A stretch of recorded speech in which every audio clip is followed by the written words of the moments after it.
Bonjour et bienvenue pour la mise à jour 2.2 de MidiSpring. Cette mise à jour vous apportera plein de nouveautés qui vont vous faciliter la vie. Premièrement, un tout nouveau module de biométrie qui vous permettra d'encoder très facilement sans devoir utiliser la souris. Deuxièmement, le médecin généraliste ou spécialiste pourra envoyer un rapport de consultation directement sur le réseau de santé wallon.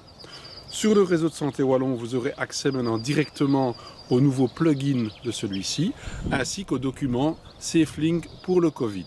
Vous pourrez également envoyer une note dans le journal du réseau de santé wallon. Au niveau de l'assurabilité, nous allons maintenant bien marquer en évidence si le patient est BIM ou s'il n'est pas en ordre de mutuelle. Au niveau de la prévention, le nouveau module de prévention vous facilitera la vie pour l'encodage de ceux-ci. Une vidéo dédiée a été faite. Au niveau de la comptabilité, nous avons aussi facilité la vie des maîtres de stage et des assistants en mettant des colonnes assistants maîtres de stage dans toutes les listes des attestations ainsi que les exports Excel. Et Handicare, me direz-vous?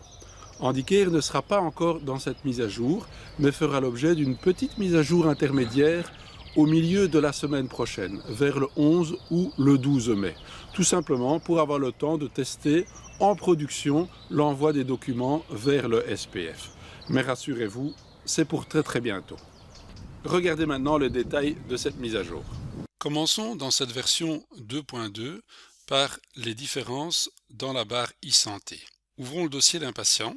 Lorsqu'un patient n'est pas en ordre de mutuelle, immédiatement son icône d'assurabilité apparaîtra en rouge, ce qui se traduit par un CT1, CT2 à 0, qui confirme que le patient n'est pas en règle de mutuelle. En ouvrant un autre dossier de patient, l'icône d'assurabilité est en vert, mais un point d'exclamation indique que le patient est BIM. Ceci est naturellement rappelé au moment de la facturation. Toujours dans la e-santé, en allant dans les hubs, l'affichage du SUMER a été amélioré et beaucoup plus lisible. Vous pouvez naturellement toujours l'importer dans le dossier du patient. Même chose dans l'onglet Autres. Vous pourrez cliquer sur un rapport et avoir cette fenêtre pratiquement en plein écran. Et puis la terminer. Les nouvelles applications du réseau de santé wallon, les deux premiers documents seront toujours des liens qui permettront d'aller directement dans le dossier du patient via ce nouveau plugin du réseau de santé wallon. L'autre lien est le SafeLink Covid qui vous permet de vous inscrire ou d'aller voir des patients que vous avez encodés pour le Covid-19. Dans MediSpring, vous avez l'occasion également d'ajouter ou de voir les notes. En cliquant sur le bouton « Envoyer une note », vous pourrez choisir une catégorie, vous pourrez taper un petit texte et même ajouter une photo ou tout autre fichier et l'envoyer. Cette note est alors directement visible dans MediSpring et en cliquant dessus, nous pourrons l'afficher et voir la pièce jointe. Le module de prévention a également été complètement revu. Vous voyez par exemple que la prévention du cancer de l'intestin est en vert, est actif. Vous pouvez filtrer et retrouver la tâche qui a été faite récemment. Pour la mammographie de dépistage, aucune tâche ou aucun lien n'a jamais été fait. Retrouvons un mammotest qui a été fait chez cette patiente. Nous allons lier ce mammotest avec le dépistage du cancer du sein et directement le dépistage est activé. Il est activé par une icône orange car la date est dépassée. Nous sommes à plus de 2 ans du dépistage. Si je lis par exemple un résultat de frottis reçu récemment au dépistage du cancer du col de l'utérus, nous remarquons que ce dépistage se note par un V directement. Vous pouvez naturellement toujours par après décider que la patiente refuse ce dépistage. La force de ce module de dépistage est que lorsque vous créez une consultation, vous pouvez, dans la consultation, encoder une procédure. Par exemple, vous allez choisir une colonoscopie. En enregistrant cette procédure, automatiquement la prévention du cancer colorectal sera active pendant 5 ans. Si vous aviez choisi un hémoculte, ce serait pendant 2 ans.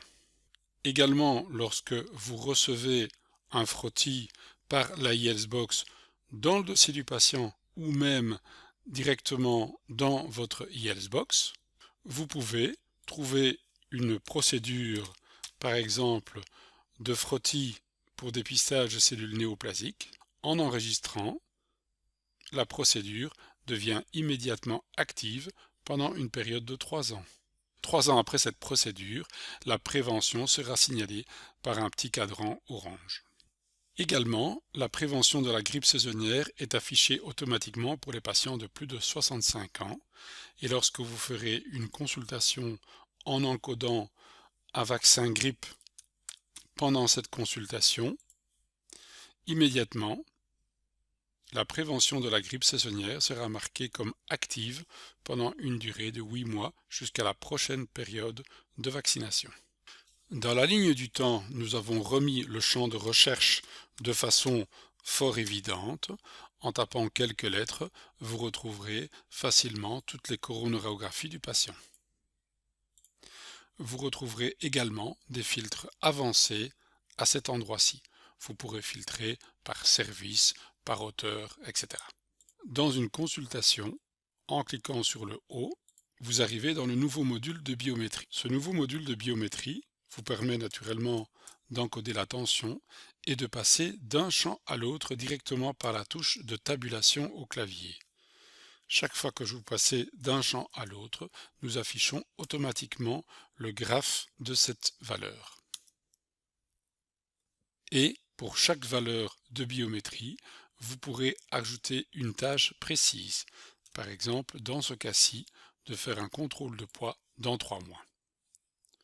Lorsque vous enregistrez, vous retrouverez vos valeurs et la tâche qui a été créée. Dans la consultation, l'échelle de Katz peut maintenant directement être imprimée et remise à la mutuelle. Dans la consultation, en créant un document, vous pourrez le choisir, le compléter et directement l'envoyer par email au patient. Rajoutez simplement le contenu du mail et cliquez sur le bouton « Envoyer l'email ».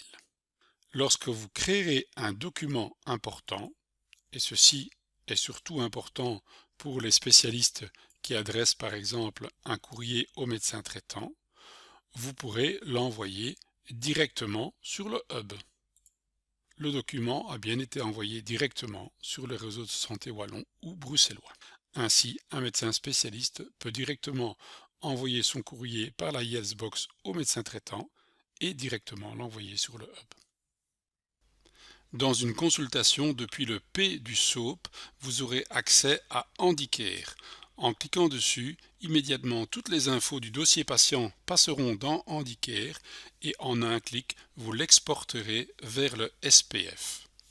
Au niveau de la comptabilité, nous avons amélioré l'affichage des colonnes et vous retrouverez maintenant 2 colonnes supplémentaires avec le dispensateur de soins et l'assistant. Ceci vous permet de filtrer, par exemple, uniquement les consultations qui ont été faites par l'assistant Binamé.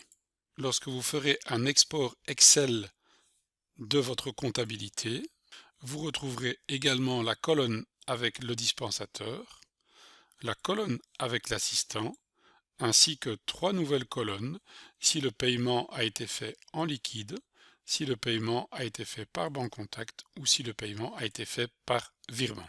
Vous retrouverez aussi d'autres petites améliorations, comme par exemple l'encodage d'un électrocardiogramme. Le code de prestation relative est mis automatiquement.